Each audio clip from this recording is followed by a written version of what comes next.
Do you like wrestling? Do you ever watch wrestling? No. Nope. And The Rock said, whoa, whoa, whoa, whoa, whoa, whoa.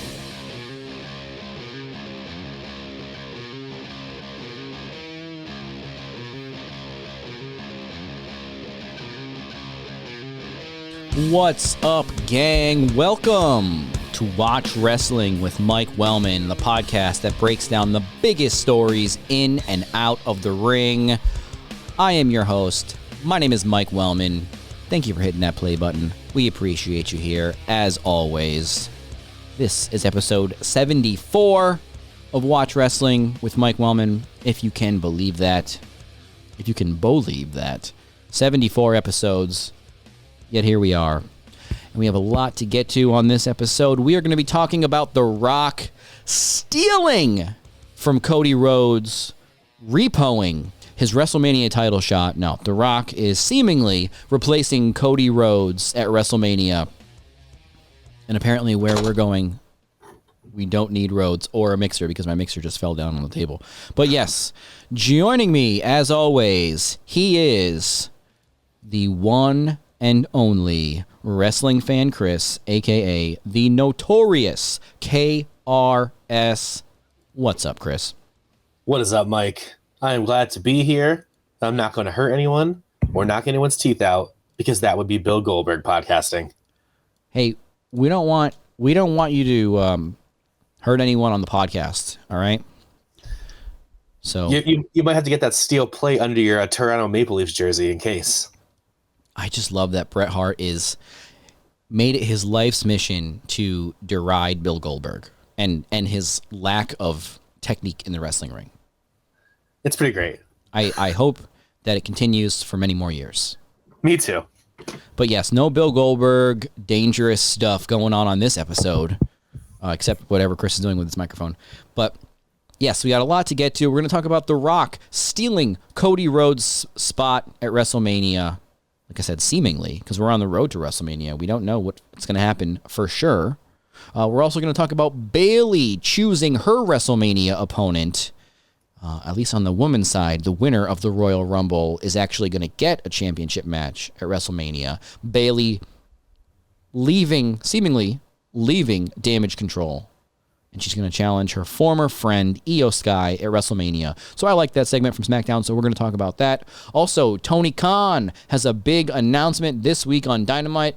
By the time you're listening to this, Tony Khan probably has already made his big announcement. I'm sure it's a very lucrative announcement. Going to happen on Dynamite. So we're going to talk about what that might be, what we think for the public record, so then when you're listening to us after the fact, you'll know, were we right, were we wrong? And then we're going to just talk about some other AEW stuff because we're on the road to Revolution with Sting and Darby. Hopefully by the time you're listening to this, Sting and Darby are the tag team champions in AEW. And we're going to talk about the card so far for this year's Revolution and Sting's last match.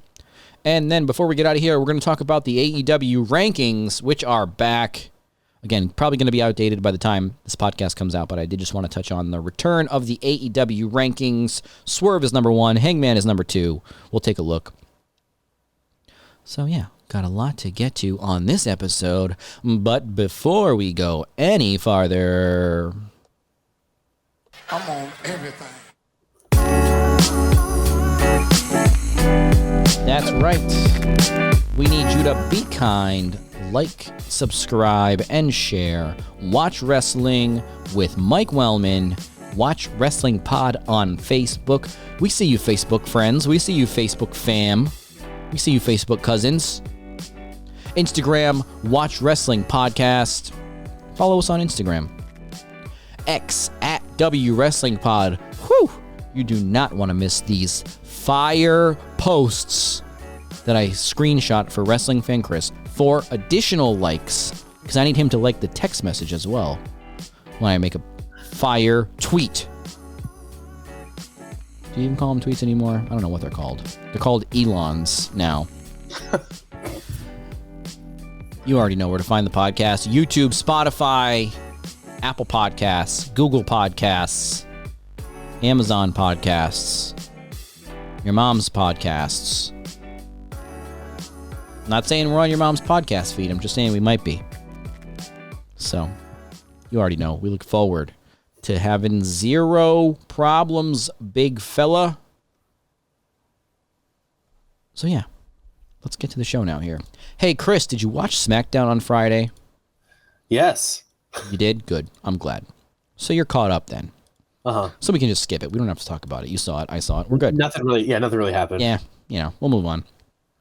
So this episode of SmackDown, actually, overall, I thought was a great episode of SmackDown. I mean, you had Tiffany Stratton showing up, Braun Breaker showing up. Everybody was on SmackDown this week. Yeah. And we're going to get to Bayley, like I said, choosing her former friend Io Sky for her championship title match. And the show closing segment where Cody Rhodes announced who he was going to face in his championship match at Wrestlemania this year that he won in the Royal Rumble match. And who did he choose? No one. So let's get into this here. So the segment on SmackDown, the closing segment on SmackDown, which when Roman was making his 5-minute long entrance, it was 9:38 on Friday night. So there was almost a half an hour left of this show. So, and the one thing I do want to point out here is Roman's hoodie was so cool. I really want this hoodie. I don't own any Bloodline, Roman Reigns, We the Ones, none of that. I don't own any of this merch. This was the first hoodie that I wanted to just buy. If there was a QR code on the screen, I would have just bought it right then and there. The Levels Above hoodie with the tribal tattoo design in the red letters with the black inside the letters. So cool. Iconic. Instantly iconic. But anyway, moving on. So, also we had Seth Rollins catching some strays here, so I don't want to look past that. We'll get to it. So Roman and the Bloodline come out first. Roman calls the World Championship the loser bracket title. He also made fun of Seth Rollins breaking his back. He really went in on Seth Rollins here. I think it got overlooked by what we're going to get to, but man, Roman just going hard at Seth Rollins on SmackDown. I mean, yes, I think I texted you the other day. I just rewatched that whole segment and I was just Roman just eviscerated that title and Seth Rollins. It looks like garbage to me now. They're calling it the Rollins title now in a pejorative way. I mean, for one, this is a travesty in and of itself. So since we're going to have some outrage about this, we might as well start here, right? Seth Rollins, you're going to make fun of him for being the world champion, the workhorse title of the WWE right now, aside from the Intercontinental title and Gunta. Yeah. This is the Pro Wrestling Illustrated Wrestler of the Year, Seth Rollins. And you're going to make fun of him, his secondary title. Just unnecessary. Unnecessary. Now, I know that Seth Rollins gave it back to Roman on Raw. And actually, just Roman, for one, A-plus job of eviscerating someone in there. Oh, yeah. To Rollins, who was not a part of this segment at all. Rollins coming back on Raw with some return fire. And then now, in all of this chaos, I am now more interested in Seth Rollins versus Roman Reigns than I have been probably ever. I need to see, this is the story now that I want to see get finished. Oh, no. Seth Rollins needs to show up and finish the story.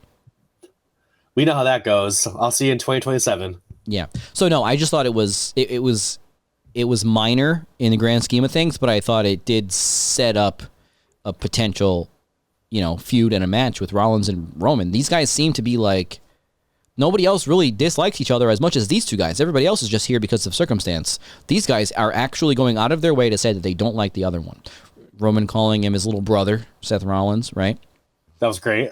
It really was a vivisection by Roman Reigns. And the real loser was that world title, like you said. Because Rollins, he can, like I said, talk shit to Roman on Raw or whatever, but needless damage taken by that championship that didn't do anything wrong. We're gonna get into it more, but I mean, Cody not only not facing Roman, but now going for this title, if that's what happens, it's just triply terrible. Like, it makes Cody look so bad.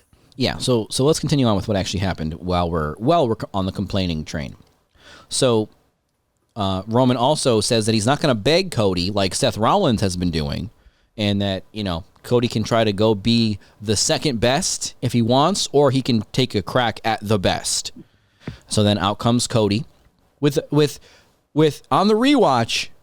Unfortunately, Cody was wearing the boo-boo face coming out. Uh-huh. Right? So he was rocking a boo-boo face, unfortunately. I don't blame him, but it was there. Walking out. So he comes out already looking a little under the weather, right? And he talks about how he's still coming for Roman Reigns, and not just for the championship. He's coming to take everything from Roman Reigns, because the title that Roman has is still the title that Cody wants. Okay. And it's the title that Bruno Sammartino held. And it's the title that was put into his father's hands in Madison Square Garden and then ripped away from him. So, ouch. Important stuff there. So, Cody made it clear he still wants the WWE Undisputed Universal Championship.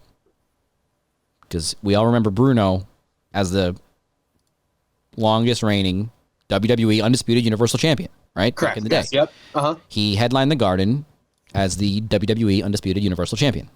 With the red strap, yeah. Yeah. Yeah, with the red strap with the gold WW on it. Yep. No. So, but it is the lineage of the original WWE Championship. So, but then Cody says, but not at WrestleMania. What? I don't. Why? So, yes, Cody's going to take everything from Roman Reigns, but apparently not on the grandest stage of them all, not at WrestleMania 40. He says that he took a lot of counsel over the last week deciding who he was going to face at WrestleMania, and one of the people that he counseled with knows Roman Reigns very well. And then we get it. We get The Rock's music. And Roman's face here, great. Not overly surprised, just like, oh shit. Yeah, we get sick of his matches, I think, and he's not around as much and whatever, but he is also very, very good, and this is just another example. Yeah, I think Roman's one of the only guys looking good here in this whole situation, right? Yeah. And it's not just because of that awesome hoodie that I really want to buy. Size medium, large, depending on the day. I don't know, whatever you guys want to do, either one. Got it. So, yes. The Rock comes out, and I had to rewatch this one a few times. So, he gives Cody this hug. He shakes his hand, gives him a hug, brings him in, gives him a little message that took like a long time to deliver. This whole like Cody reacts, kind of smiles in a professional way. They break away. Cody like gestures to the ring because they were in the corner of the ring, and I think Cody said something like "Finish your story, man." Then literally almost started to cry as he's leaving the ring. Leaves the ring, slaps a couple people's hands, walks down the ramp. Exit stage Cody. Ugh. They showed Cody leaving. They didn't just, he's off camera, he's gone. They showed him the back of his head as he leaves through the entrance. But then we get The Rock in the ring. This was okay. This was a good moment for what it was, barring everything else. In a vacuum, this moment. The Rock is in the ring. Yep. And we're only looking at the corner of the ring. The story so far has just been Cody and The Rock. And now The Rock slowly turns his head over to the other corner of the ring, where we have Roman Reigns and Paul Heyman standing there, who have been standing there this whole time. And now we get the face-off. The Rock and Roman Reigns. They get closer together. The show closing visual of Smackdown that we get is The Rock standing in the ring, facing off with Roman Reigns. Now, this was good. I liked this. Part of me was saying, yes, finally. And on top of everything else, good for Roman, because he has come so far to get to this moment through all the hatred. Like these two same guys at the Royal Rumble getting booed out of the building. Yep. Back in the day. That I talked about so much. To go from that to this moment where The Rock may not have come back, but now he is back to, he better be back to do the job, put his cousin over. Roman deserves it. The biggest superstar of all time coming back to make Roman an even bigger star, as he already is essentially the longest reigning champion, really, of the modern era. Yes. So that part was great. I loved it. I was happy that Roman Reigns gets this moment because, let's face it, he's been the champion for 3+ years. We're really not sick of him yet. We're sick of maybe certain things, but people want someone else to beat Roman, not because they're sick of Roman as champion. If anything, we're probably going to miss Roman Reigns as champion when he eventually does lose the championship. He's become this forever champion, right? Because he's been on top for so long, right? Yeah. So then there's the reaction online. SmackDown goes off the air. I had that moment of like, yes, this is awesome. This face-off is awesome. Again, mainly for Roman Reigns, because there's just there's levels to everybody's aura, right? So you have Roman, who is the tribal chief, right? Longest reigning champion, universal champion. He was the double champion. At one point, Paul Heyman was carrying around 3 belts for him, right? There's nobody that is presented as more of a bigger just person, really, than Roman Reigns right now in WWE. They want you to know at every turn with his entrance music, everything about it, this guy is the top. This is the Michael Jordan. This is the LeBron James. This guy is at the top of our industry here, at the top of the sport, right? So it doesn't get any, when Roman shows up, it's a big deal because he's gone for so many weeks at a time, you know, with all the umbrella service. So Roman shows up. He's obviously no longer, but pardon the pun, he's the big dog, which thank God he's no longer the big dog, right? But the big dog. And now you have The Rock, who is like a even somehow bigger mythical figure in the world of wrestling. So to see that dynamic of, you know, the biggest act in our industry right next to the biggest act ever in our industry, right? The Rock. It was like, you know, it's like, it was cool. So I wanted to get that out of the way before we get to the hardcore complaints, which 21 minutes into the show here, I've been saying we're going to complain. Maybe I should actually start doing it. Before we complain, I also want to say that I think it was a great moment, and I think The Rock versus Roman Reigns is actually pretty awesome, but the circumstances around it make it not awesome. But yeah, I agree with you. It was a great segment. It's actually going to be pretty good. If you don't think about the Cody aspect of it, I think it's going to be pretty great. So this segment that we're doing now, basically this whole show, who knows what else we'll even have time to get to because we're laying out this thing, you know, in so many words. This segment basically changed since the weekend when I was having my rage down about Cody, like everybody else, saying we wanted Cody, not this. This segment changed. It was going to be, it should have been Cody. We want Cody. # we want Cody. But then everybody did that online, right? That video was one of, and this is from Dave LaGreca, said this on Busted Open. He said that video is one of the most disliked videos on all of YouTube. So it's not just that it got a lot of dislikes for a WWE video, or that it got a lot of dislikes in a very short amount of time for a WWE video.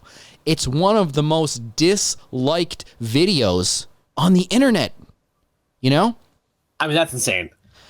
It's crazy. So, and obviously not all videos have like the YouTube like button next to it. So, but I mean, in general, that's a statistic, right? So now the story has changed in my mind, right? So now it's, what are they doing? Because the statements that stuck out to me are the one from Brian Gewirtz, who is a part of this whole thing as well. He works for The Rock's company. He's working with The Rock on Rock-related storylines. He might be back in WWE by the time all is said and done. Pretty nuts, yeah.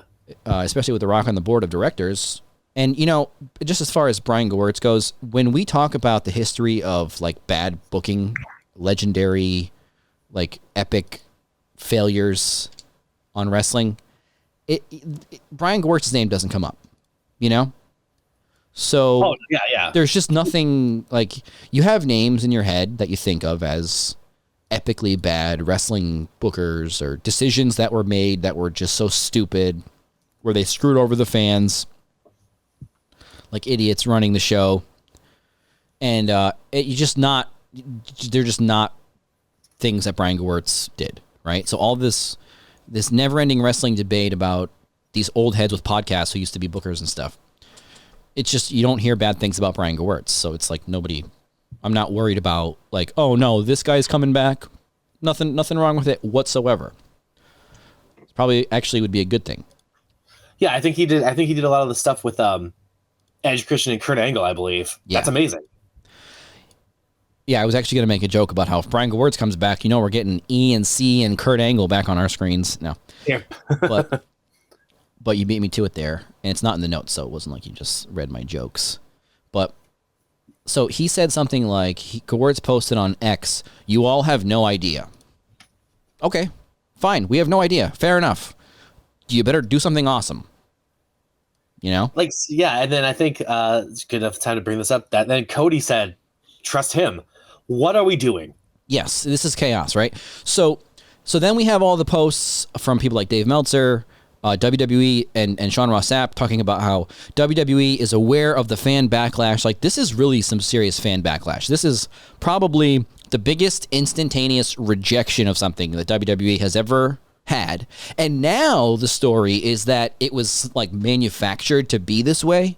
The Rock tweeting out the phrase "long game" all the time. Like, how long is the game? Okay? How long of a game are we talking? Okay? Because Roman's already in a very long game. Yes. So now, when The Rock says long game, well, think about The Rock for a second. This is a guy who, they announced him back in the day. He was going to main event WrestleMania against John Cena. They announced it a year in advance. Okay. Yep. That's a pretty long game. Then they did a rematch the following year. It's a pretty long game. So when The Rock says long game, I can imagine that he's thinking not just past WrestleMania for whatever the plan is, but at least until next WrestleMania.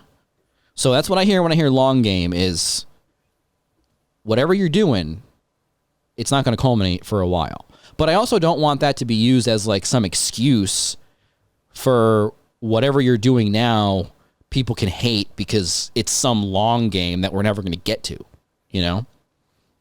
I also thought the exact same thing that you said. We're going to wait till WrestleMania 41 for this. I'm like, Cody's not facing Roman until WrestleMania 41. He's going to win 3 Royal Rumbles in a row. Well, we're going to get to my final booking here. Oh, hell yeah. Which I saved. So, because The Rock says long game. Now, I'm not saying that I think The Rock is going to wait until next year to have this match. Like, okay, we're going to announce next WrestleMania, because that's what people are saying. Like, there's this press conference coming up this Thursday, which, again, by the time you listen to this, may have already happened. But it hasn't happened for us, so we don't know. They're not going to come out and say, and they might, I could be wrong, but this is my thoughts. They're not going to come out and say, yeah, next year The Rock's coming back. So he came out last week on Smackdown, but we're going to build it up all year till next year. No, The Rock is wrestling Roman Reigns this year at WrestleMania for sure. Yes. Unless somebody is incapacitated. Like, if they were hanging out in the NXT parking lot or something for too long. Oh, you don't want to do that. Yes. But anyways, so that I'm clear on. That's the plan. Now, the divergence for me happens when... So this is the timeline of events that we get so far, is that people are saying, and the reports are that when The Rock joined the TKO board, this was part of it. Him wrestling was decided upon at that point.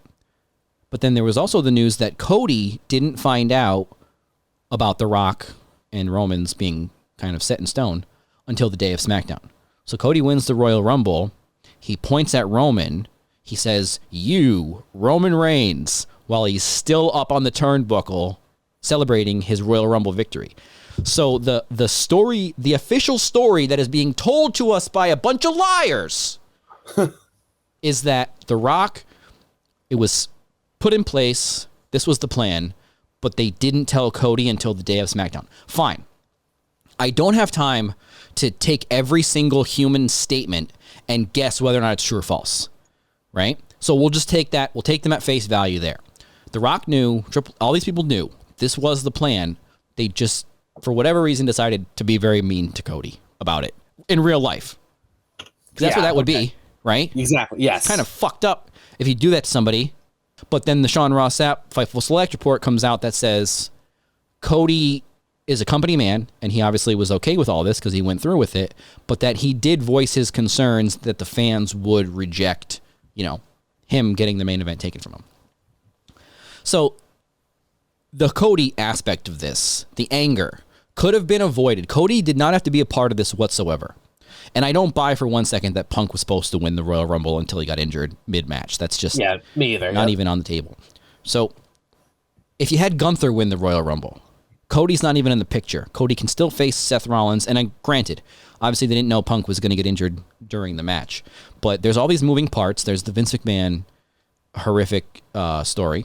Then there's CM Punk getting injured. Obviously Brock Lesnar is out of the picture because of the allegations. And so granted, you didn't know all that until it happened, right? But the plan allegedly was that The Rock was going to be in this match from the jump, from when he signed on, last week, 2 weeks ago. Okay, fine. So then you drag us all along. Cody wins the main event, or the Royal Rumble. And he didn't know that he was going to be moved kind of somewhere else. Ugh. Okay.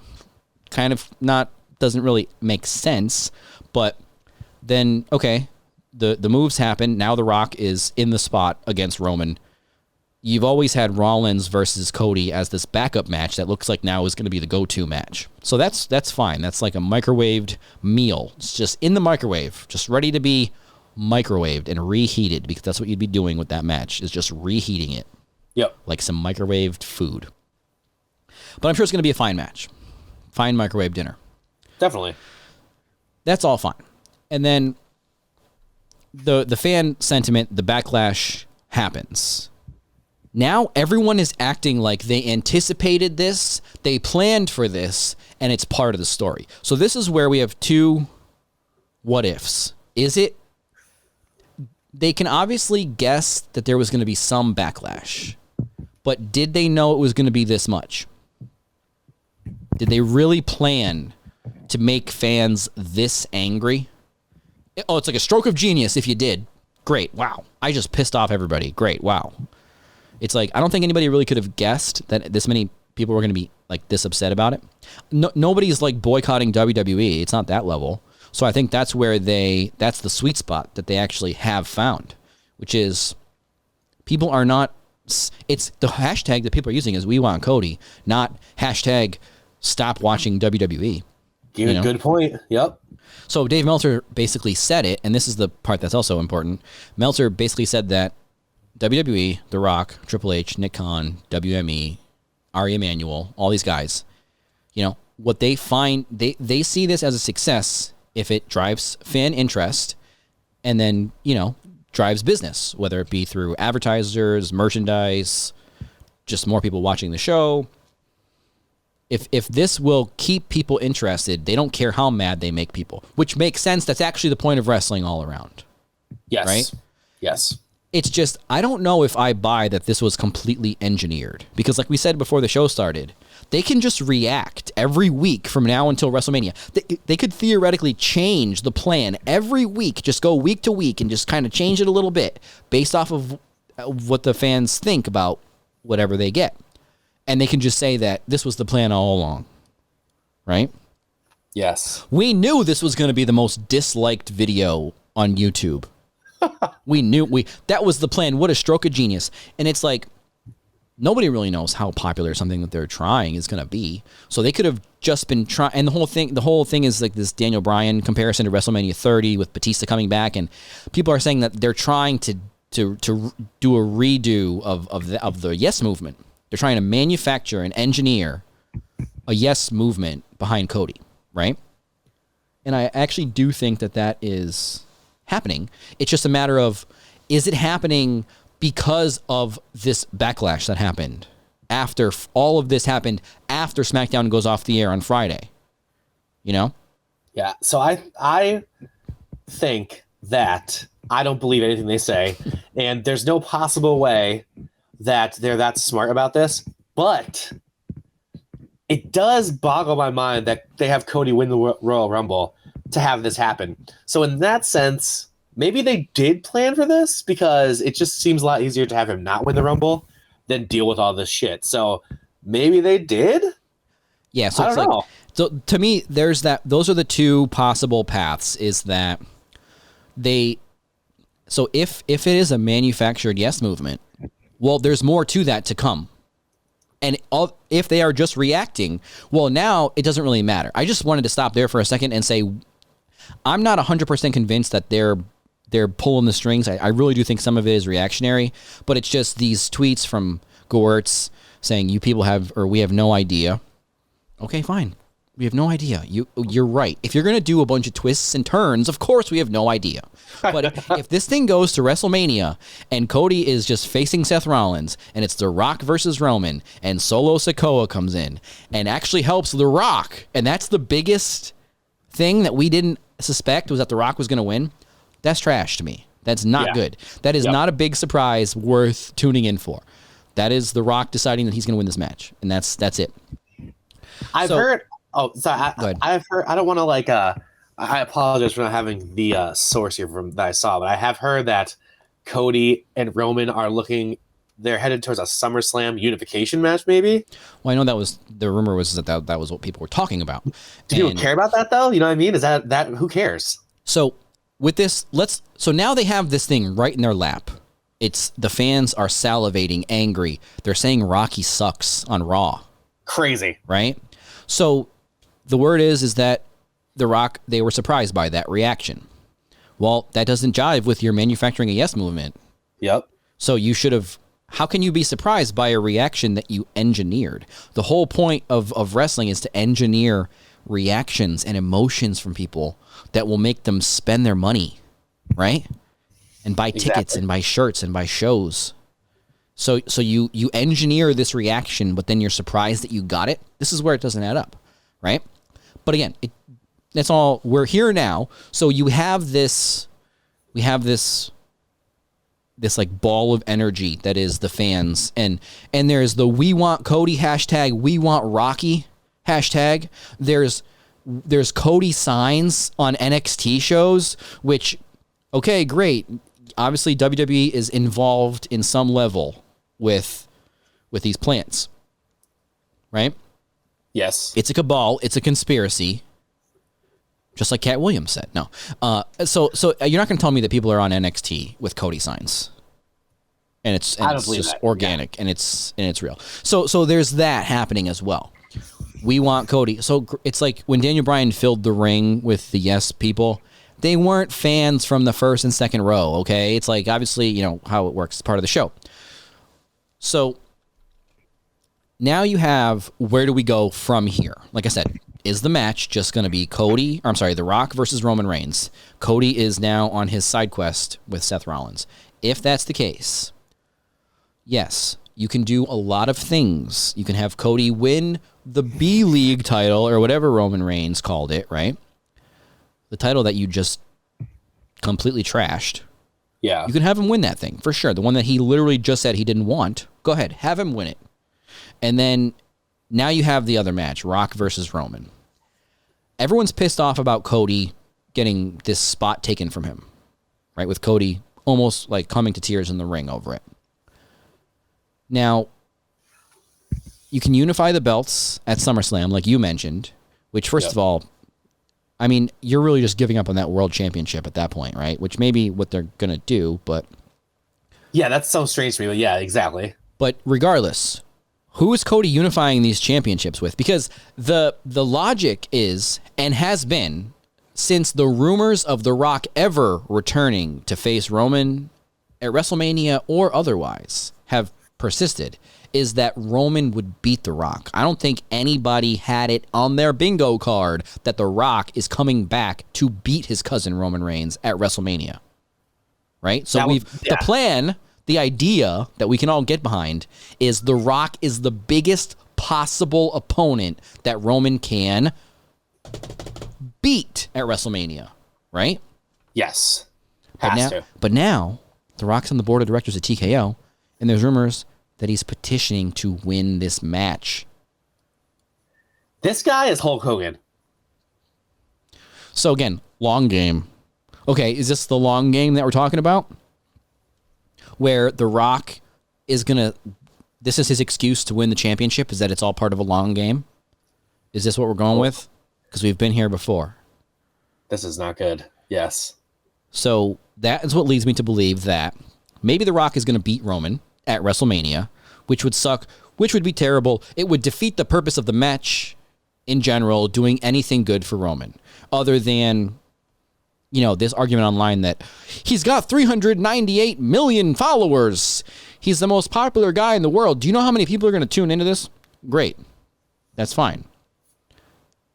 You already made it so Cody's not going to be in the main event. Now you're going to make it so Roman loses? What's left for you to take from us at that point? What's left for you to take from us?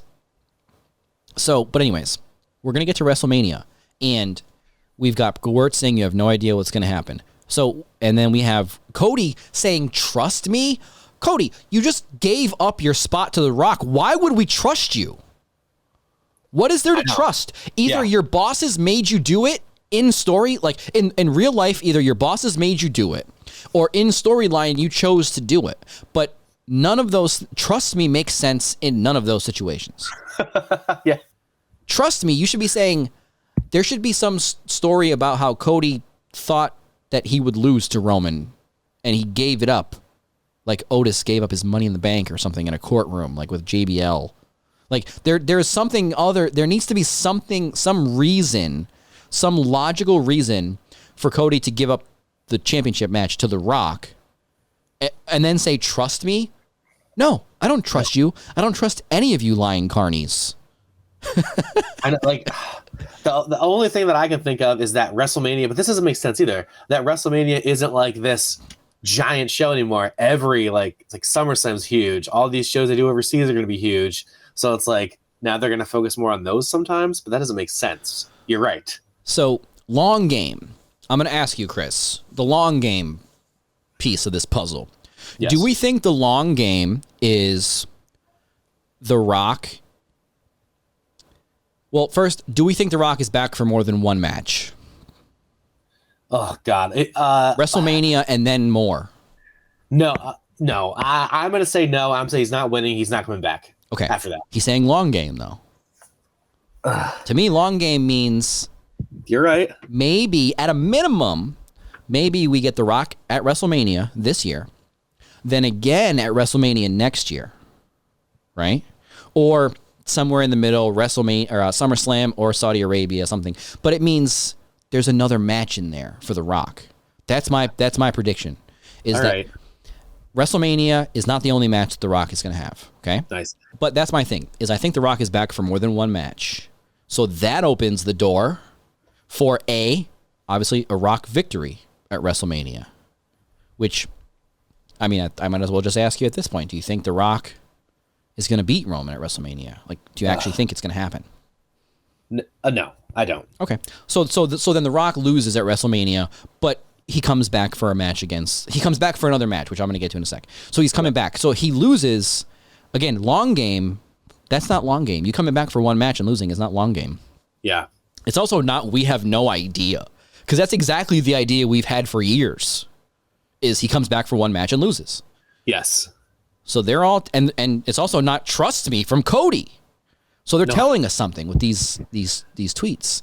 So then, if he's back for more than one match, like I said, it's just semantics. It could be a big payday at a Saudi Arabia show. It could be SummerSlam, like had been bandied about already. Could be my idea, which is at a minimum, he's at this year's WrestleMania, and again, whatever conclusion happens next year at WrestleMania, right? Yes, yep. Because I don't think they're planning out like 3 WrestleManias from now, right? I mean, as far as actual this level of specificity, right? Definitely not. Because look at what's happening. They're doing this stuff, and it's like we don't know what's going to happen in 2 weeks, you know? So, okay. So now The Rock is, in my mind, back for more than one match. Is it going to be a weekly thing? No. But there's going to be some PLEs that have The Rock on them. So then the next question is there another opponent for The Rock aside from Roman Reigns after WrestleMania? Does he wrestle anybody else? Does he wrestle? What are you thinking? Yes, I'm thinking at a minimum, The Rock wrestles someone else after Roman. And again, the long game is not you losing to Roman twice or even you beating him once. Like, let's say The Rock wins this year. Is The Rock going to be champion for a full year? And then the long game is he loses it next year to Roman? I don't know. Oof. I don't think they're going to go from a 3.5-year, 4-year title reign, which came close to beating Hogan's record, but was months away and didn't get there, to then just go to another year-long title reign of somebody else. Yeah. So, long game. If The Rock beats Roman Reigns, the long game has to be The Rock versus Cody. Oh, okay. Okay. Yeah, next year. All right. At WrestleMania. Because this whole idea of are you going to unify the titles at SummerSlam, that is not long game. Unless we're talking about WrestleMania, this year's WrestleMania being the culmination of this long game. There's going to have to be a lot of twists and turns in there, and we'll get to those next if you want to. So anyways, The Rock's coming back for more than one match. That's my prediction. Does he beat Roman? I'm leaning toward yes, because there's not much for him to do if he loses, right? Exactly. Yeah, because then why is he going to face Cody the next WrestleMania? If Cody's a champion, he grants him that like shot. You know, I don't know. So the idea that we have no idea means that we can't possibly guess what's going to happen next or what's going to happen at the end. And Cody saying, "Trust me," they're basically all trying to tell us not to judge the old "let it play out" line, right? Like we used to say about Bray Wyatt, "Let it play out." That's what they're saying. Let it play out. Yeah. You know, and they're all saying it in their own way, because the formulaic storyline that we all think is going to happen doesn't jive with any of these statements. Right? Yeah. So that's where I come up with The Rock is coming back. I think he's going to win at WrestleMania. Now, okay, so this is the other part that we didn't get to, because I wanted to first throw out the idea of The Rock facing Cody. So it's out there now. It's in the world. You're welcome. Next is the idea that the match at WrestleMania gets changed, right? So now we're building toward probably The Rock versus Roman. And this could all be for nothing, because there's that press conference on Thursday, and they could have a fist fight at the press conference, and someone says, "I'm getting involved in the match," or "I'm adding you to the," like there could be a storyline angle that gets done at the press conference. Yeah. So, all that being said, do you think that at WrestleMania, because we're getting The Rock at WrestleMania, do you think we get either the night 1, night 2, where The Rock and Roman wrestle? Yes. But then there's the Roman kind of wrestles both nights against Cody. Or do you think it maybe Cody gets added to the match as a triple threat match? Oh, man. I mean, so Cody getting added makes sense only from a perspective of The Rock hasn't wrestled in so long, and he's definitely going to get gassed, and adding a third person can help with that. But I don't know how you get there, especially if it's going to be awesome, as they're saying, and they want to trust me. I do like the idea of Cody getting a night 2 title shot, though. I think you could maybe do that. He did win the Rumble. There's no it wasn't like a Money in the Bank briefcase and he handed it to The Rock and said, "You get the shot now." So maybe that's a little trickery they're going to do and have Cody. That's not a bad idea. And I kind of like that idea. Yeah, so I wanted to throw that out there as well, that we're not there yet. This is what Gewurz is saying. We have no idea. Fine. So we're mad at The Rock versus Roman being the main event. We have no idea. Maybe that's not the final main event. Maybe Cody's going to come in and save the day and finish the story still, right? Do you think that I heard something floated that The Rock, they might pivot so hard that The Rock's going to be like the quote unquote special enforcer, so there's no outside interference, and it's still going to be Cody versus Roman? That would be something we have no idea about because I don't think that's going to happen at all. I don't either. I mean, that would make sense though. And then Cody says thank you to The Rock for helping him not have interference, and then it's Rock Cody at SummerSlam. I don't know. So I think that I think it's probably going to be Rock versus Roman in a one-on-one match.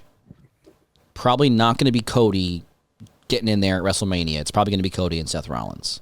They can do a swerve and change it, and then it could be like Daniel Bryan. They could literally copy it where, okay, Cody has to beat Rollins on night 1 to get added to the match on night 2. Cody has to beat fucking Ludwig Kaiser in the opening match to get added to the, like there can be that whole Cody has to overcome the mountain. Yeah. To climb the mountain to get to the main event. Like the main event might change if these things happen. And then that can be what we all watch along to see if it happens. Cody may have to conquer another hurdle, right? Don't think that's going to happen. I do think it's just going to be WrestleMania, what we think, right? The 2 matches. Because of the long game stuff. And Cody saying, trust me. But then we get to SummerSlam. So this is what I think is going to actually happen. All right. And I'm not including the bloodline people and who might show up and who might show up that's not there yet. But I think if The Rock wins at WrestleMania, which would be a real travesty for everyone involved, right? Worst decision you could make is have The Rock beat Roman for the belt. Okay. Yes. At WrestleMania, because it just throws Roman's months away, I think, from beating, is it Hogan's record? Because you're not going to beat Bruno's record of like 8 years. Yeah, you can't. So that would be a long game. It'd be a lot of innings. But so if The Rock wins at WrestleMania, wins the championship, like I said, I don't see him holding it for a full-on year. So then he's got to lose it. So maybe loses it back to Roman in Saudi Arabia or at SummerSlam. Roman's the champion again, albeit not the 5-year-long reigning champion, but he's a champion again. Then you go into next year's WrestleMania with whatever you want, whether it's a three-way Rock, Cody, Roman. Maybe The Rock is the champion still. And then it's Rock versus Cody. Maybe you get to the point where Roman does win. Something happens, maybe something happens where The Rock is not really beaten clean, where he still wants a rematch, where he's still aggrieved, where he still wants to wrestle Roman again, and we have a reason to want to see it. Then maybe Roman just goes just past that threshold in whatever it is, September or August or whenever, passes Hogan's record. Then now we're into a new era, right, of stuff. And now maybe The Rock beats him at that point, right? Maybe The Rock beats him at SummerSlam. Rock versus Roman rematch at SummerSlam. The Rock wins. Then you still go to the finishing the story to me now. If we're really finishing the story, because there's been chapters added in this story just over the past 3 days. Yeah. If we're finishing the story, Cody has to beat The Rock. And that's how we finish the story, is Cody beats The Rock. That's the only way this works to me, is Cody beats The Rock. Latest you do this is next WrestleMania. I'm not saying Cody has to win the Royal Rumble again. That would be crazy. 3 years in a row. But to me, best case scenario is Cody beats The Rock. Even in all its possibilities, really the loser here is Roman Reigns, which is unfortunate because he's really supposed to be the person getting the most out of all of this, right? Yeah. That's a pretty good line of thinking, though. You've got the bloodline, right?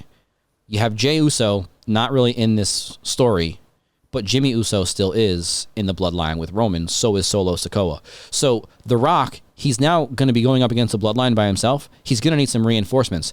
There's no one in the tribe, in the family, at the table that wants to come to The Rock's aid. There's going to be some people in the bloodline, in the Inoue dynasty here, going over to The Rock's side. I think there has to be. That's all right. Yeah. That makes sense to me. At a minimum, it's like just Jey Uso, maybe, says I'm with The Rock, right? He's definitely got it. Yeah, absolutely. My plan is you got to bring in Jacob and Zilla Fatu, right? The Rock's got to have some backup.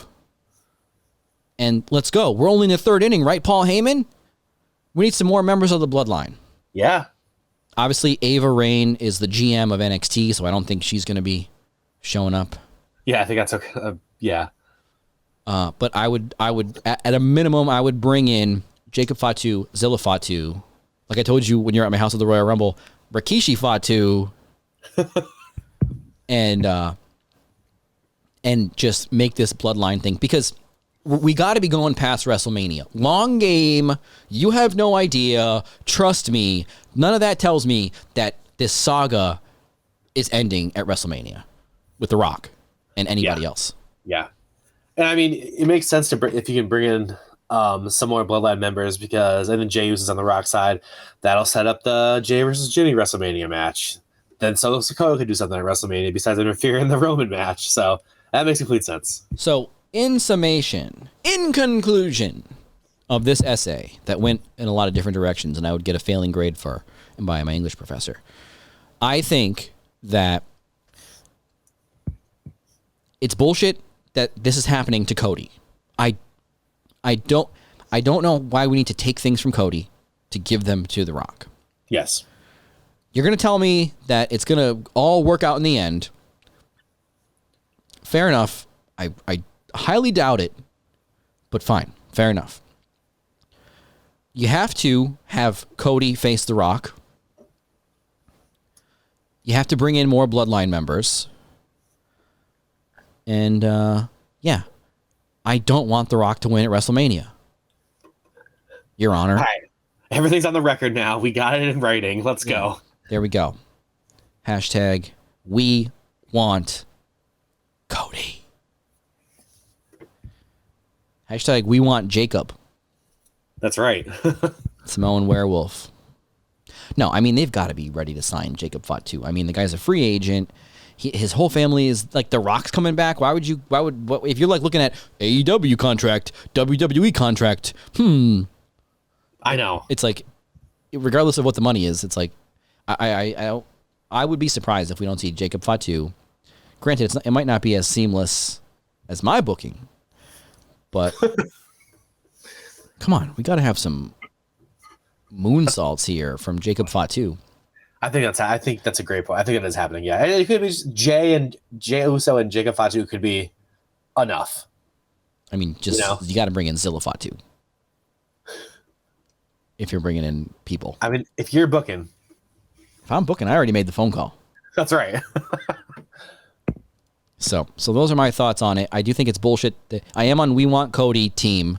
I do also acknowledge the manufactured nature of this outrage at this point, but I do think it was organic, and then now they're weaponizing it or whatever your wording is. I don't think that I don't think that they planned for this level of hate for Rocky. Definitely not. So, all right. Let's maybe move on with the show. We'll try to blaze through everything here now that I spent an hour talking about The Rock, which really isn't the original intent of this entire show when we first set out to do this. We've been Rock watching for years, okay? I did text you on Friday. I was like, The Rock is in Birmingham. I mean, I remember a segment where we had his Instagram with like a globe. Remember he posted like a picture of like a globe, and we were like, he's going to be somewhere. And now he's here. Check the flight path, people. So, all right. Another thing that happened on Smackdown was another Royal Rumble winner choosing their opponent for WrestleMania. And we finally got what probably is the end of Damage Control, at least the end of Damage Control with Bayley in charge, because I definitely want to talk about this one. Bayley came out to announce who she will challenge at WrestleMania 40. And she has chosen Io Sky, after Io, along with Asuka and Kairi Sane, have just been bullying and picking on Bayley for several months at this point. So Bayley busted out some Japanese on SmackDown, telling the three women that she learned some Japanese after they started talking about her so much. So she tells Io that they were friends basically until the Kabuki Warriors came back, and then after that it's been Bayley non grata in Damage Control. Very good. So yeah, so I like this one. I mean, this one was not. You have no idea. We had a very clear idea about this one. Yeah. But I'm glad that it happened. I'm glad that Bayley is now a babyface, but not the old kids character of the wacky waving inflatable. Like, I'm glad this version of Bayley is turning babyface, because I do think Bayley deserves a championship match at WrestleMania, a WrestleMania main event, if you will. Yeah. And also a win at WrestleMania for Bayley. Oh, yes, definitely. I think so. And I think exactly right. When this first happened, the first thing I thought of was this Bayley as a babyface is going to be awesome. It's great to have her do this version. The exact thing you said. Like, this is going to be good, and she does deserve it, and she's going to be great. I mean, it's hard. It's been a long time, and we all want to cheer her because she's such a good, the character's so good, and she's a good wrestler. So now she can just be that, but be on our side. Yeah, really one of the greatest of all time, Bayley, in my opinion, and underrated for sure. So yes, her WrestleMania match and definitely getting the win she does deserve it, and that's great. Yes, so all in on Bayley winning at WrestleMania. So yeah, I approve. All right, let's continue on with maybe someone who's very close to Bayley here, because this week on Dynamite, Tony Khan has a big announcement in AEW, another one of Tony Khan's big announcements. I think they're trying to undersell and over-deliver on this one. Yeah. By not calling it a major, monumental, gigantic, Big Show Paul White announcement. But yes, I do think that the big announcement in AEW this week is going to be the signing of one Mercedes Moné. Would you agree? Yes, absolutely. It's been in the works. I feel like I see all these reports and I don't know what's true or not, but I feel like this has been in the works for months. So here it comes. I mean, just the fact that she wasn't at the Royal Rumble, to me, it's like the ship has sailed. Like, if there's no reason why, if she was still on the fence, if she was secretly going to WWE, like, the Royal Rumble would have been it. For anybody who hasn't been following along with their ear to the ground, if you're just a Sasha stan, you need to realize Sasha ain't coming back. Right? That's a great point. Yeah, you're right. So now it's just she's going to AEW, most likely. So that's most likely the announcement. And we're going to operate on the understanding that Mercedes Moné is AEW bound. Like I said, by the time you're listening to this, it might already be official. And yeah, I'm pretty excited for that. I think it's going to be great to have Mercedes back on TV in the U.S., right? She was obviously in Japan. Yep. Got injured in the match with Willow, which was a great match. Thought it was just a great thing that they did there with calling the audible, having Willow win, with Mercedes getting injured. And I think there's a lot of big matches that she can have. I think AEW is a place where if someone's not there now, as long as they're not locked down in WWE, if there's someone on the indies, AEW can probably get that person, right? I think they signed, the rumor is they signed Megan Bayne. They just obviously signed Deonna Purrazzo. I think that they're looking more at free agents. They just signed Mariah May. Obviously not just signed Mariah May, but Tony Storm is there. There's a lot of options for Mercedes. I see Mercedes coming to AEW like a Bryan Danielson coming to AEW, where you just need to hire people for them to face. Yeah. You need to just hire, like, who do you want to face? I will go give them a job, I agree. So I think that's going to be a huge addition to the women's roster in AEW. Actually, really, and I'm hoping for Mariah May versus Mercedes. That's my first one that I'm looking forward to. Yeah, I think there's going to be a few of those type of matches. Oh, yeah. So, obviously, we want that rematch Mercedes versus Willow. Oh, yeah. Oh, that's built in already. Yep. You know, Mercedes versus Athena. Come on, son. Oh, you just keep. Yes, you're right. It's all good. Mercedes versus Toni Storm obviously has potential. So hopefully we'll see Mercedes in AEW. Nothing is official yet, other than the fact that she's officially been tweeting things that are like cryptic and stuff. Nothing on the nose as far as like, I'm having a dynamite weekend. You know, that's not bad though. I like that. Almost got into a collision after this rampage I was just on. That's tonight. We'll see that later tonight. Yeah. So, anything else about Mercedes here? We've also got Okada. That could be Tony Khan's big announcement. I just think it's going to be Mercedes instead of Okada. I feel like I just think it's Mercedes. I think it's time for Mercedes to kind of pop back up. Okada is probably next on the list. Okada is I'm a little less confident, you know, that he's certainly going to AEW. But Camille is another person who I could see AEW getting. That's what I meant when I said like they could go find someone even if they don't hire Camille. It's like bring them in for matches, take on Mercedes. But yeah, it could be Okada. I'm just gonna go ahead and put my money on Mercedes. Money.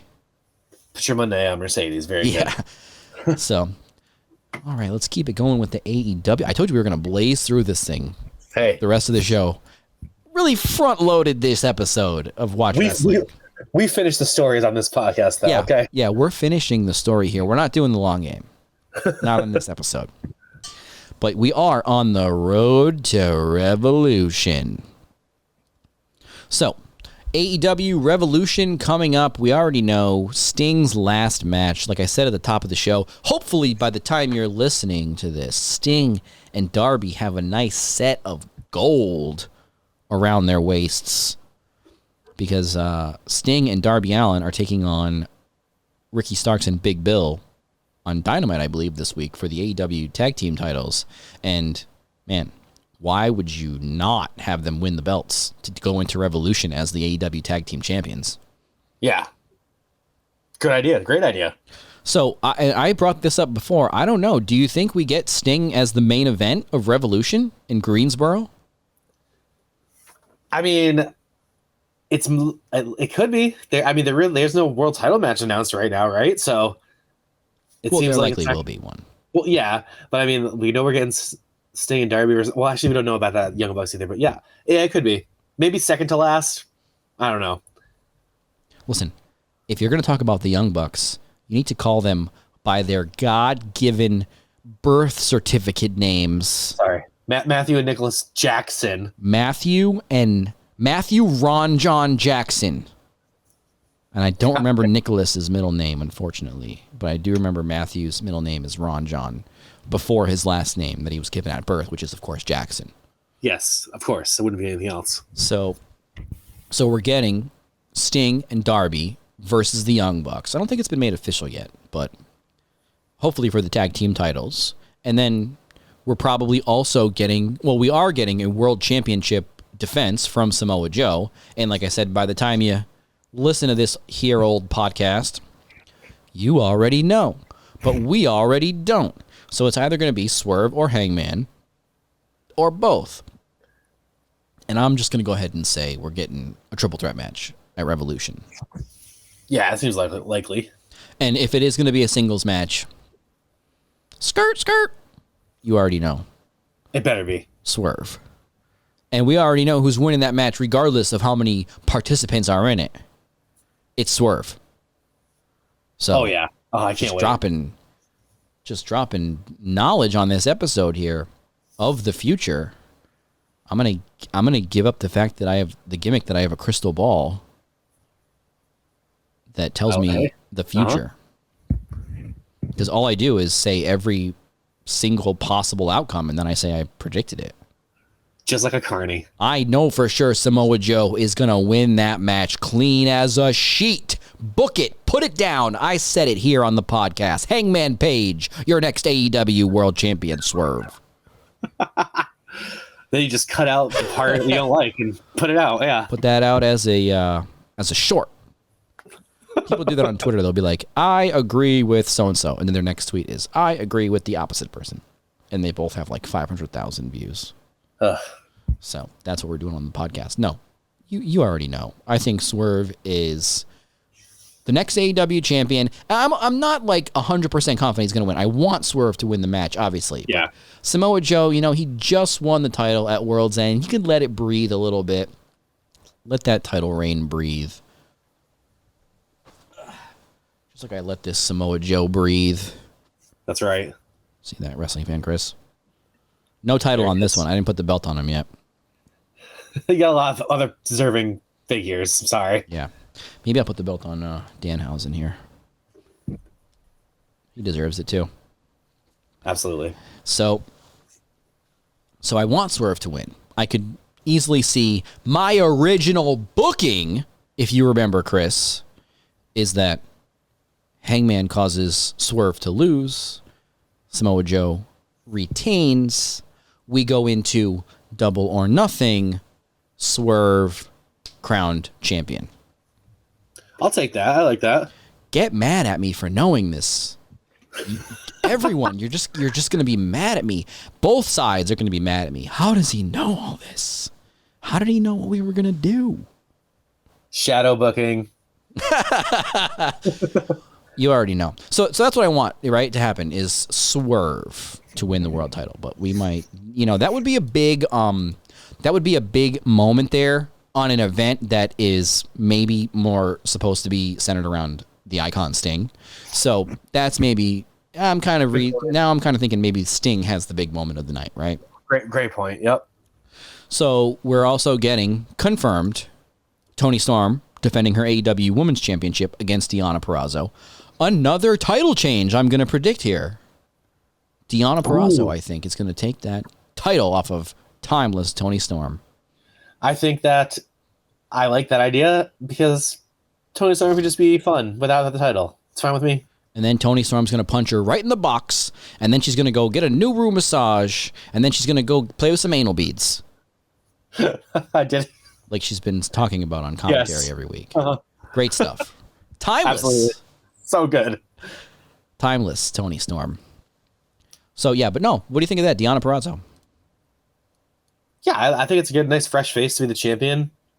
I feel like the women's championship has only been like rotating between a few people. So a fresh face and Deonna Purrazzo. And she can work, so I like that. Yeah, she can. So, another match, Orange Cassidy defending the International Championship against Roderick Strong. I think my favorite part about this build to this match is Orange Cassidy acknowledged how stupid it is that Roderick Strong wants to book a match a month from now, but Orange Cassidy is just going to wrestle like every 3 days. Yes. It's like, I don't know why you want to wait that long, but okay. Like, that was my favorite part of this. Like, yeah, we're going to wrestle in a month, but I'm just going to wrestle again on Saturday. So yeah. So I'm not sure how I feel about the Undisputed Kingdom here. It's a little bit disputed. Yeah. This kingdom is a little disputed, if you ask me. This Undisputed Kingdom, you've got the Kingdom, Matt Taven and Mike Bennett, who are fine. They're fine. And you've got Wardlow, who apparently is now injured. So I feel bad for Wardlow for injuring himself. Oh, yeah. But, man, I knew putting Wardlow in this group was not a good idea. He was past the stage of needing to be a henchman. And I know they were also trying to paint him as this, like, surrogate for Adam Cole. Like, Wardlow's also going to win the world title. Like, yeah, that was weird. They just keep trying to put someone in Adam Cole's place. Like, first it was, Samoa Joe is going to take Adam Cole's place as MJF's best friend. And then it's like, okay, kind of didn't really work, but okay, you need something. So you're literally just acknowledging that you're plugging Samoa Joe into the spot that was there for Adam Cole before he got injured. Yes. That's why Roderick Strong was calling him his, like, fake best friend or whatever he was saying about Samoa Joe.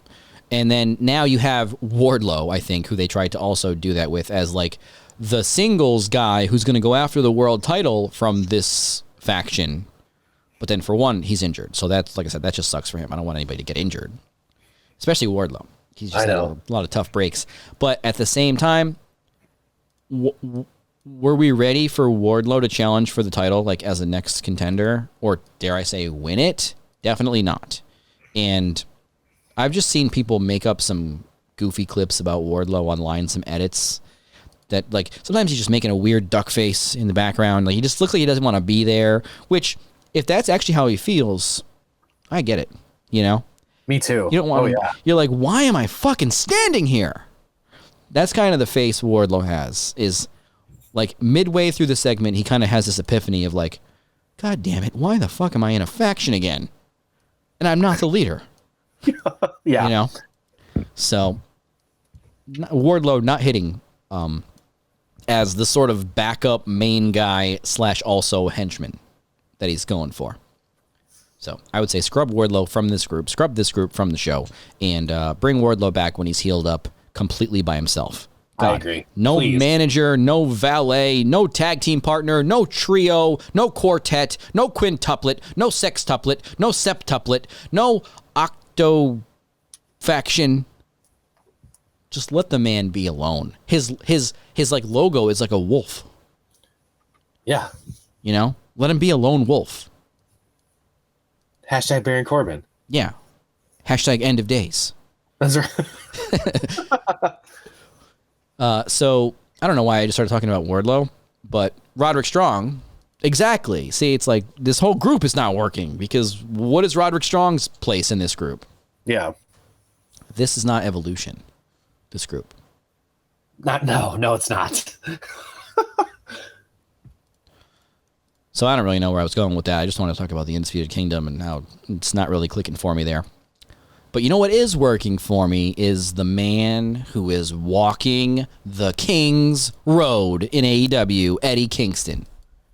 So Eddie Kingston, the current Triple Crown holder, which I'm a little confused about the Triple Crown status. Like, he's defending the Continental Crown, most likely against Bryan Danielson, right? It's going to be an awesome match. I'm really excited for just really anything with Bryan Danielson and Eddie Kingston. But Bryan wins. Does he just get the one belt? Is the Continental Crown, is that all three?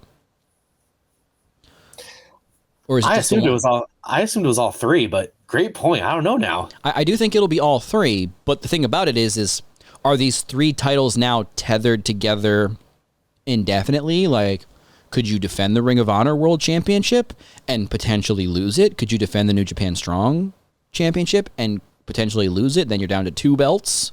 It's not as good of an image to have just the two out of the three crowns. Yeah. It would seem like you should, or you want the World Championship and the New Japan Strong Championship to be defended at some point separately, but I don't know. Yeah. Yeah, so this is going to be great. Danielson, Eddie Kingston. Hopefully this is what we're getting at Revolution. I just still have questions. That's all. Probably getting something with Edge and Christian, Adam Copeland, and Christian Cage. I love it. Something, whether it's just a rematch, whether it's tag match, a mixed tag match, a mixed dinosaur match. Who knows? Yes, mixed dinosaur match, yep. Pretty sure we'll have, Luchasaurus, or I'm sorry, Killswitch on one side. Edge might have to bring in a dinosaur of his own. Does Luchasaurus, is he part of a tribe? Is he the head of any tables? Are there any other dinosaurs we could bring in? Edge would find out, I guess. I don't know. Adam Copeland, excuse me. Yeah, his name is Cope. My bad. So, man, we had Edge taking on Minoru Suzuki a couple weeks ago. Pretty crazy, That was yeah. good. So, yeah, I'm not sure what's going on with Edge and Christian, if they're just going to do... I mean, they really tore it up at World's End in that basically TLC match that they had. Yeah. So I think it'll be more of a multi-man scenario. Or if they're really just going to end it kind of for now, and they might have a blow-off match, but something with these guys is likely happening at Revolution. And then we're getting Will Ospreay. This one isn't a rumor. He is all elite. And he's going to be... He already said when he was on Dynamite that he is going to be wrapping up his dates elsewhere, and then he's going to be back in AEW just in time for the road to Revolution. So we should be seeing Will Ospreay pop up in AEW relatively soon. So hopefully Very exciting. they'll be paying him, to show up in Greensboro and whoop somebody's ass. Man, we'll be seeing Ospreay and Okada before we know it. I mean, that might be the match. They might, why wait? I know. If you can do that, what are you waiting for? I could see maybe waiting until Double or Nothing, Forbidden Door, something like that. But for one, Forbidden Door, there's doors opening all over the place in AEW, right? These CML guys are coming in now, too. There's options for Forbidden Door. You don't need to have a big dream match like Ospreay and Okada at Forbidden Door. Yeah. You just have the dream match of Volador Jr. versus John Moxley, which is what I want to see, because he called Volador Jr. He said he looked like Daddy Magic. Did you see that? Moxley? He was like, I thought that was Daddy Magic. That's good. I was like, oh, man, yes. So I don't know. What Revolution, man, I mean, who knows? That might even be Tony Khan's big announcement, right? We're booking Okada versus Ospreay. Yeah, it could be. Let's do it. They might also want to wait until we get out of this whole WrestleMania season with WWE, so that way it doesn't kind of get overshadowed by whatever they're doing. Because let's say they book, Okada and Ospreay. WWE could come out that week with some crazy shit with The Rock, right? They could just be like, The Rock is coming out and he's just gonna do something. He's gonna wrestle Dominic, that would be huge. And they would do that just to troll AEW. So they might want to wait. Which, by the way, if I just booked The Rock versus Dominic, you're welcome. So, but I mean, if you think about a third possible opponent for The Rock, right? It's like Dominic. It's not a bad choice. No, it's not. But yeah, so Will Ospreay probably going to wrestle at Revolution.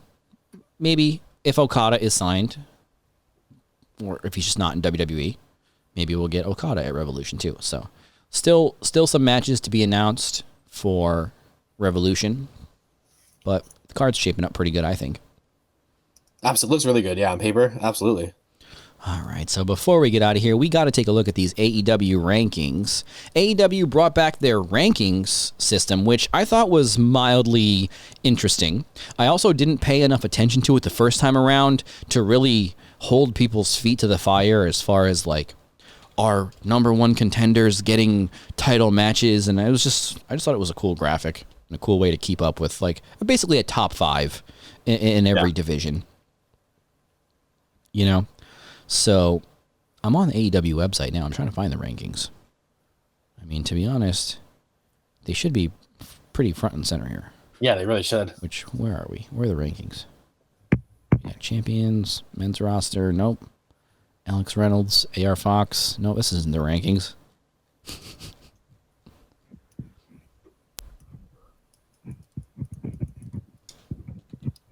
Well, I know that Swerve is number 1 on the AEW rankings for the men's side.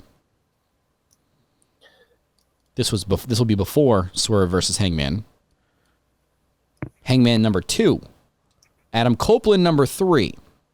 John Moxley number 4. Roderick Strong number 5. Okay. Okay, so you have a couple champions in there. Eddie Kingston, he's a champion. He's a Triple Crown champion. He's not in the rankings. I know that the champions can't really be in the rankings, I guess, but is there a second rankings for the Continental Crown? Is there another ranking for Orange Cassidy's division that he's got there, the International Championship?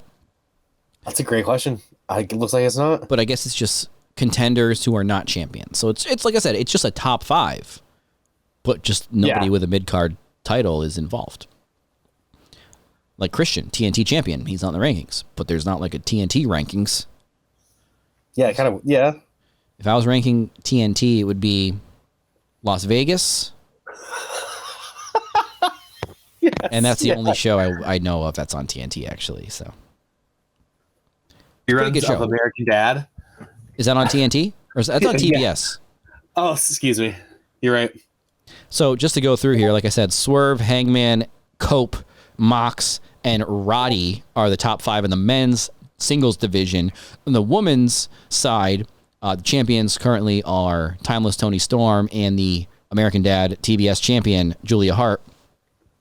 And the contenders, you've got Deonna Purrazzo, number 1 contender, Thunder Rosa, number 2, Hikaru Shida, number 3, Sky Blue, number 4, and Mariah May number 5. So that's a pretty decent list there. Yeah.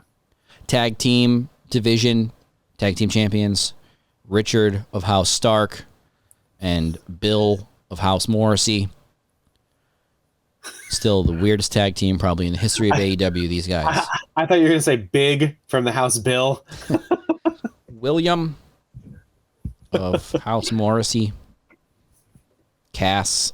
Big of House Cass. There you go. So tag team contenders, we got Sting and Darby Allin. Silver and Reynolds are number 2. What is AEW Dark back? When are these guys getting wins? And what am I missing? Brian and Claudio as a team are number 3 ranked. Private Party is number 4.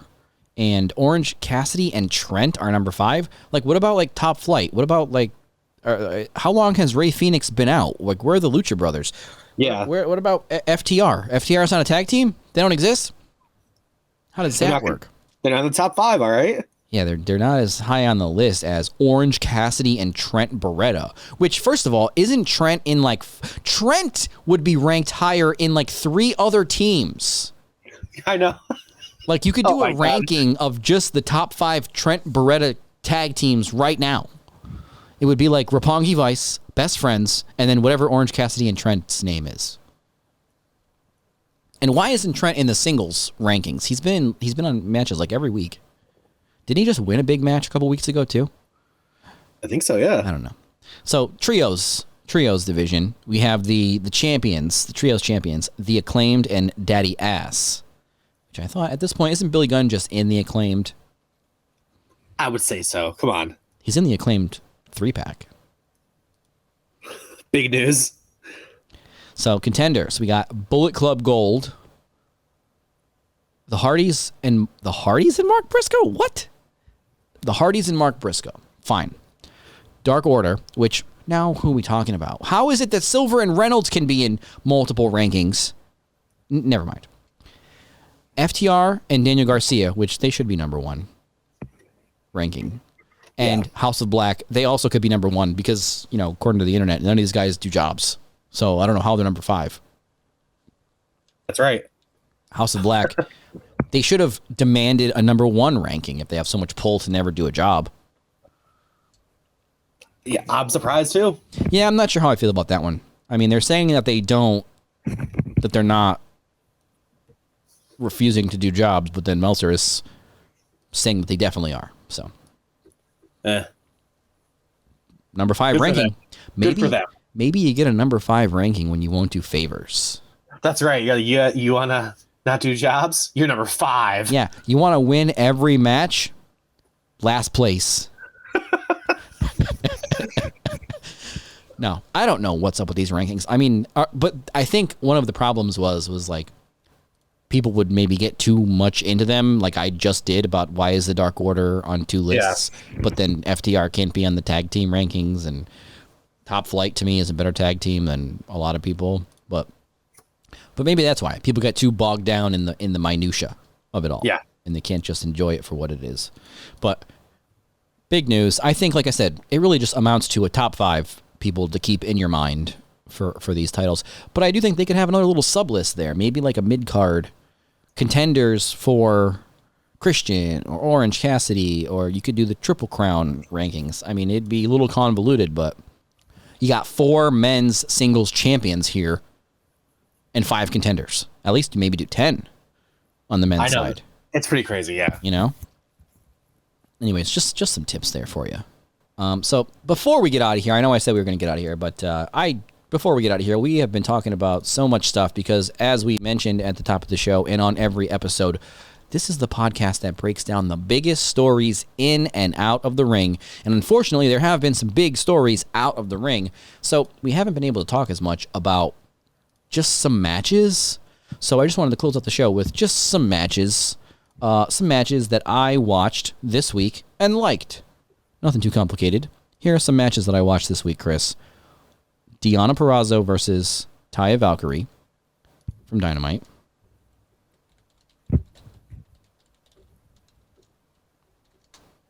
Daniel Garcia versus Alec Price from this Alpha 1 show that I caught on YouTube. Eddie Kingston versus Brian Keith, who is now All Elite. Brian Keith, my new favorite wrestler. Brian Keith. Love him. Yeah, he's great. The bounty hunter. I love his phrase, pay up. That's the best catchphrase in wrestling right now. Pay up? Are you kidding me? Sometimes it's that simple. Right. Why are we talking here for an hour about wrestling? Just say 2 words, pay up. You know? So, definitely pumped that the bounty hunter, Brian Keith, is hashtag All Elite. Great match between Eddie Kingston and Brian Keith. Another good match I watched on Saturday night, Bryan Danielson versus Hechicero on Collision. Was this a fans bring the pool toy match? Because there was surfboards all over this ring. Got him. There was Mexican surfboards all over the ring. Did you see this? Brian's putting Hechicero in a Mexican surfboard. Hechicero's putting Brian in a Mexican surfboard. I mean, Jesus. It's painful. I understand. Swerve versus RVD in a hardcore match. That happened. I loved it. And then there was one more match that I watched this week. And I'm not going to lie. These guys are working really stiff in this one, okay? I don't know these 2 guys' names, but this match from Soft Ground Wrestling Uganda, did you see this? Sorry, I did not. These guys wrestling in the dirt in Uganda. Oh, wait, maybe I did. Actually, I did see that.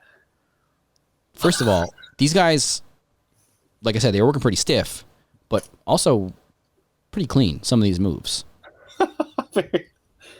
I mean, we're getting frog splashes right into the dirt, neck breakers.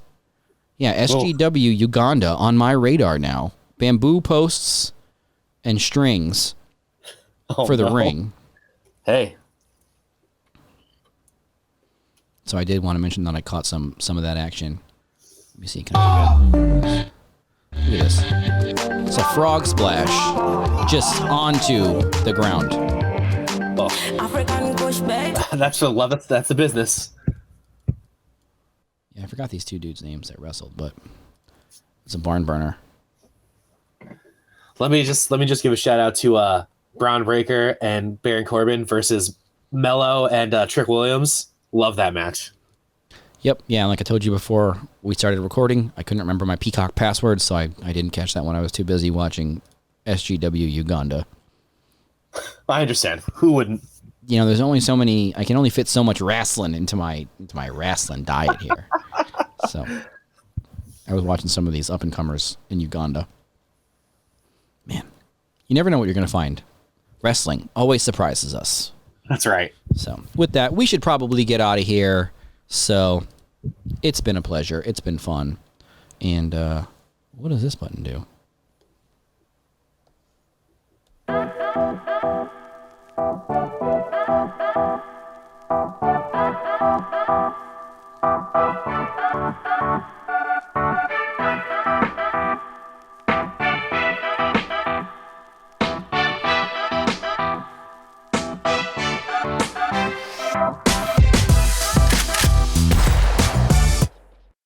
There is no honor among thieves in the first place.